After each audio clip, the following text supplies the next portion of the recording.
glad you're here for the second half of Austin Faith Dialogue, when we're talking with a brand new board member of Austin Area Interreligious Ministries about his mosque and about the exciting programs going on this year. So, Dr. Sham Siddiqi, it's good to have you here. Thank you.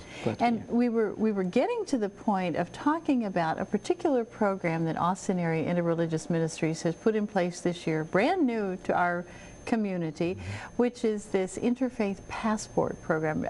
Talk a little bit about what it is. I think it's a great program. Basically what we do is every month we choose a faith community, and you know, we advertise. It's an open house essentially. Anyone can come and visit that faith community. And we learn, first we have an introduction sort of thing to learn about the faith community and what it's about.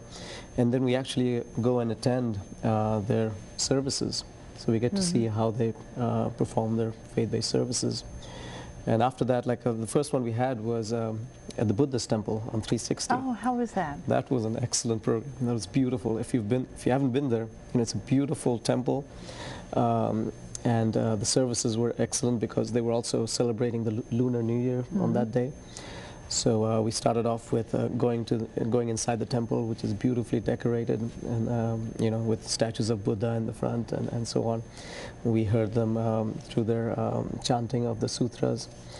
And then after that, all that prayer service was over, they had a lunch that we went to. That was really good Chinese food. And after the lunch, they had the whole program celebrating the New Year's. My kids just loved it because they had the lions and the dragons sort of dance and stuff, and the kids just loved that. So the idea is that anybody of any age could come, really. It's not just for adults. Yes, definitely. Yeah. And since this is a brand new program, I'd be interested in knowing who showed up. I think at this time it was mostly people who are, you know, who know about AIM and are associated with AIM. Right. So a lot of the board members came up with their families.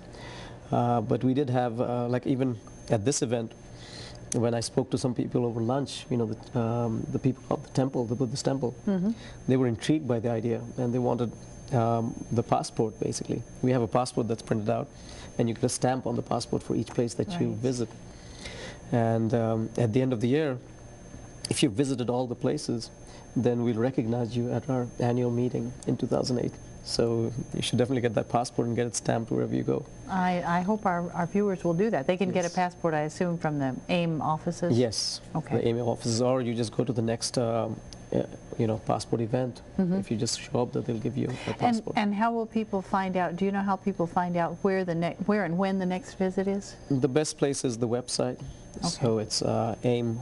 AAIMAustin.org. Right, right. So I think that's the best place to give you information of where exactly, the timing and the location, directions to the location. And what was the thought of the board on how to judge whether this program has been successful or not? What's the benchmark? I think, you know, we're pretty much looking at feedback that we get from people, and we really haven't set benchmarks per se, you know, but we're essentially seeing what kind of feedback and what kind of participation we get in these events. And we're really hopeful that, you know, as I mentioned before, in July 8th, we'll have it at the mosque. So there's a lot of curiosity in the community about Muslims and about Islam. So hopefully we'll have, we're expecting a much bigger turnout there. Just because people are curious, you know. And give us a glimpse. What will the program be like then on that particular day at the mosque? At the mosque, basically the mosque will arrange some hospitality stuff there, maybe some snacks and stuff. And then so when you get in, the first thing you'll witness is the prayer, and you can participate in that prayer. And then after that, we'll have sort of a get-together where you get to ask questions, you know, any questions that you have. And meet the people, the Muslims who go to the mosque. And essentially it's not too long of a program, but that in a nutshell is I think how it will work out. That's a great opportunity. I like the sound of this program because it gives us an opportunity to get to know our neighbors on their turf. Right. and with their programs, their hospitality. Great idea. I assume this is not just a one-year experiment on the part of AIM, right? No, I think I'm very committed to this program. I think it's a great program. It's, I mean, everyone that I talked to at the first event, they were very excited about it and very enthusiastic about visiting some of the other places of worship. So I sure hope that we can continue this year to year. I hope so. As Austin has grown, our diversity has grown too. This is a good opportunity to learn from each other.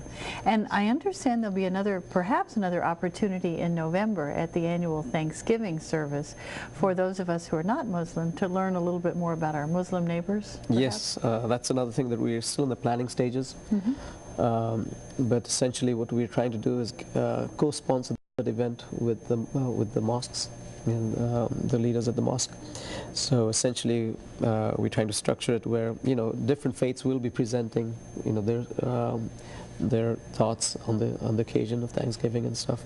But we're also trying to make it where there's actually a Muslim service that'll be done as well. So it should be a large event. We're expecting close to 1,000 people. So all those people will be able to experience an actual prayer, a Muslim prayer, as well as enjoy the festivities. And that's always that Sunday right before Thanksgiving itself. So yes. we'll look for details about that. Yes. Now, I'm interested, Shams, what do you find as the biggest misconception on the part of non-Muslims about Islam or about Muslims? I think people really don't understand the religion and what it teaches. And it's very important that people realize that there must be a reason why this is the fastest growing religion in the world, and 1.3 billion people are attracted to it. And if you look at the basic concepts of Islam, they're very powerful in the sense that we believe in the unity of God. There's only one God. And then we believe in several other concepts, which is like the unity of humanity. I think that's an interesting concept. Say a little bit about that. Yeah, that's like the Quran says that why did it asks basically why did God make people in so many different tribes and so many different colors and races? So it says that it's not that for you to despise each other, but it's actually an opportunity for you to know each other, because your differences will draw you to ask questions of each other to find out more about each other's cultures and basically the different communities. So that's an interesting concept of that all mankind, of course, came from Adam and Eve, from one source. And there's also that unity through diversity concept.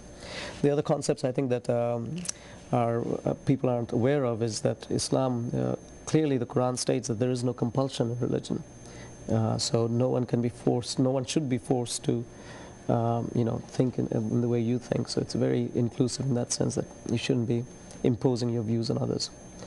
Other concepts include, that salvation through faith and good deeds, which means that it doesn't matter what you call yourself. The Quran states in one of its verses, actually if I could read the verse, it says, yes. Those who believe, basically in the Quran, and those who follow the Jewish scriptures and the Christians and the Sabaeans, any who believe in God and the last day and work righteousness shall have their reward with their Lord. On them shall be no fear, nor shall they grieve.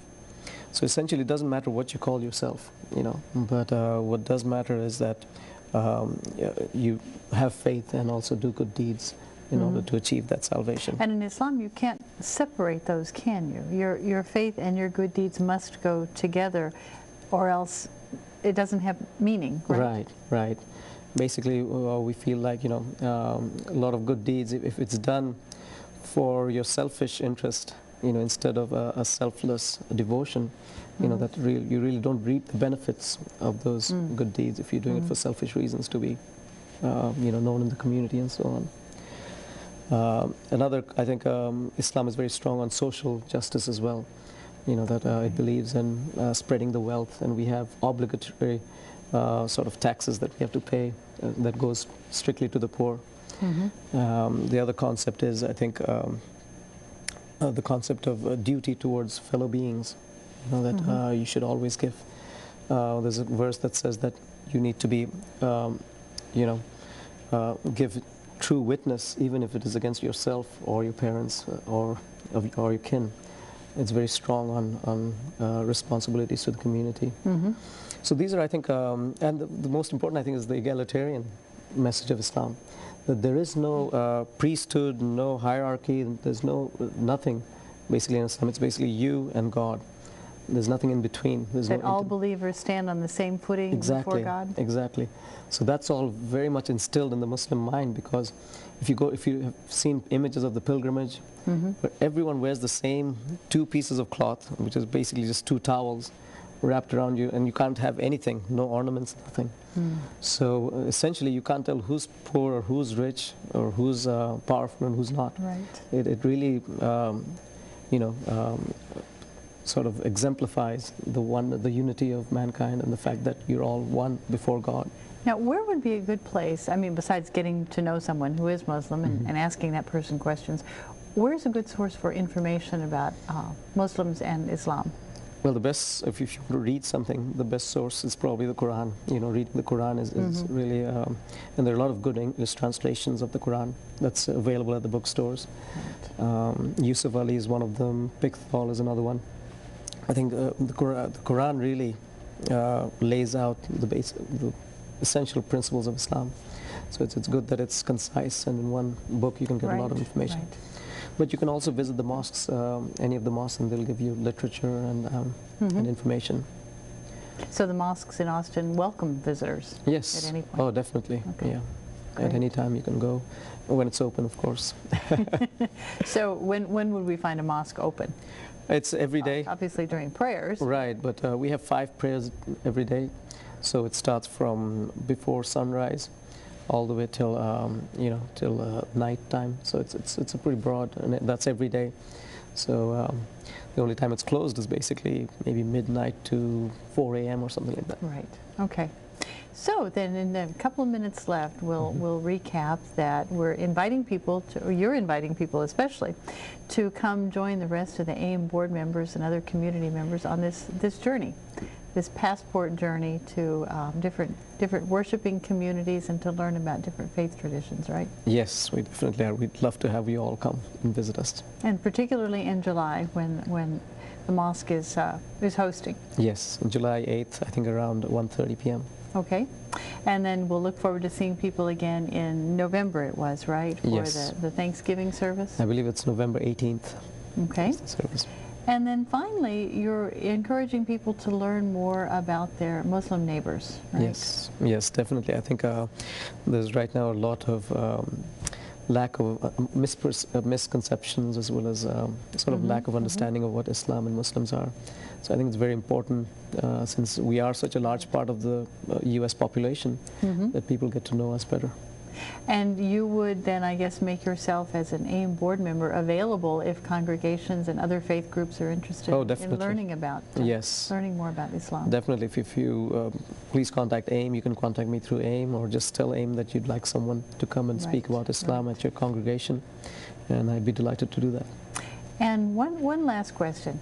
When we get to December and the end of your first year on the AIM board, how will you know if it's been a success? I think if we can do some of the stuff that I'm envisioning we do, and if there's a greater awareness or more comfort of people going to the mosque and visiting us, I think that will be a sign of success. If we learn, I guess, more how to be good neighbors to each other, right? Yes. Right. Definitely. Well, Shams, thank you so much for your time and for your opening our eyes to all these opportunities right here in town. It's been a good conversation. Hope to have you back at some point. Thank you for having me. All right. Enjoyed it. And we appreciate you joining us today on Austin Faith Dialogue. We'll look forward to seeing you here again next week.